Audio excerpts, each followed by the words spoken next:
I want to begin with the Annunciation, a good place to begin. Mary is listening, and she has this amazing encounter with the angel Gabriel. In her youth and idealism, she responds to Gabriel with that great yes. Let it be done unto me according to your will. Mary, and all of us, learn that a yes to God comes with sacrifices. Imagine Mary's conversation with her own parents. I am pregnant, she says. No, the father isn't Joseph. How do they respond? Who was the boy? A god? I don't care how good looking he was. The God? How could her parents have believed her? It never happened before, it has never happened since. Think of the emotional upheaval young Mary experiences in the disappointment on her parents' faces. Now imagine her conversation with Joseph. That must have been a gut-wrencher. We know that Joseph does not believe her and plans to break off the engagement. How difficult it must have been for young Mary not to be believed by her own fiancé. I wonder what all was said to each other. Regardless, I'm sure Mary never forgot the look of hurt in Joseph's eyes. Mary is finding herself more and more isolated, alone. It is at this time she makes a visit to her cousin Elizabeth in a neighboring town. I wonder if this had something to do with how she was being talked about in Nazareth. In our small towns, everybody knows everything about everybody. This news would have gotten out as well. The whispers of her neighbors, the looks from the people. This all would have had a deep effect on young Mary.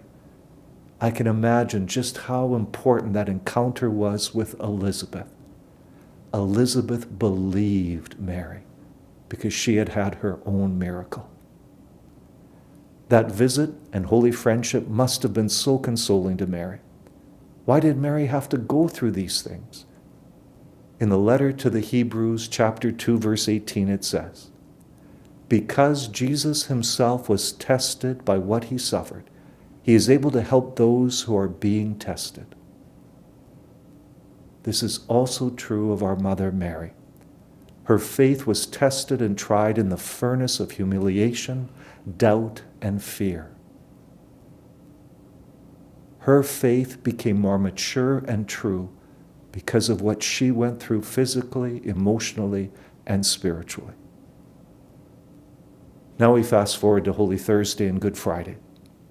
A more mature Mary endures these days, but what days they are for a mother.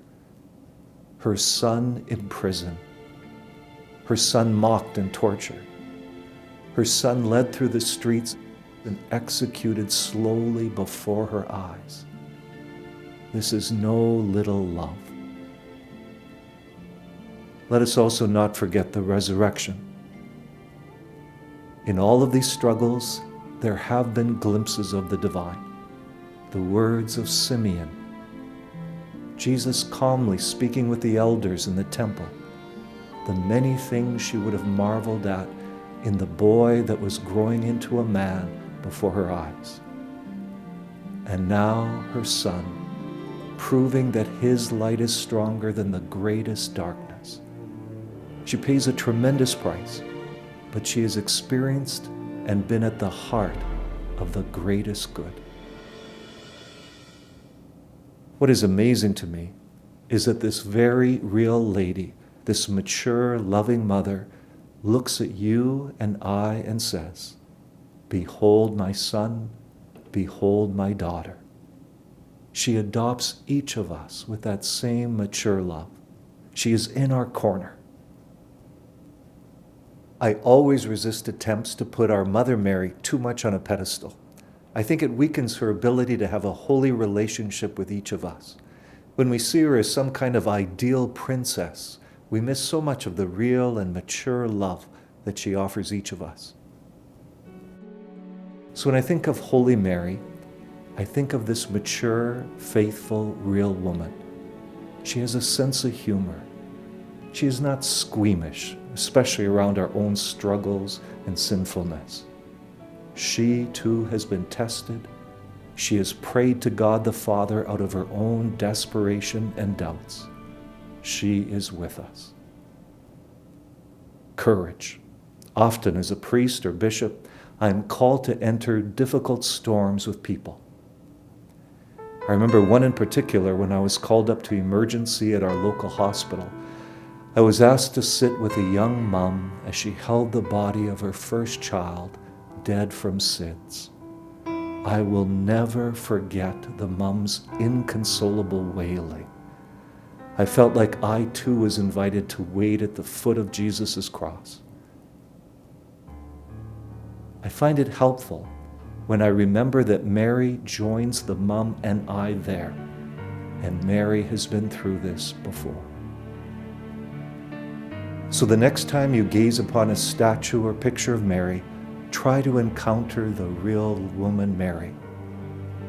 I think thanking God for the mature, loving women who've been part of our own lives, our grandmothers, some of the good religious sisters, all those ladies, is a great start to that prayer with Mary.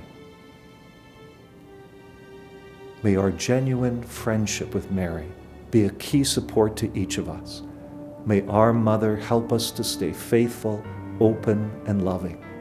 May she continue to keep us close to her Son, Jesus.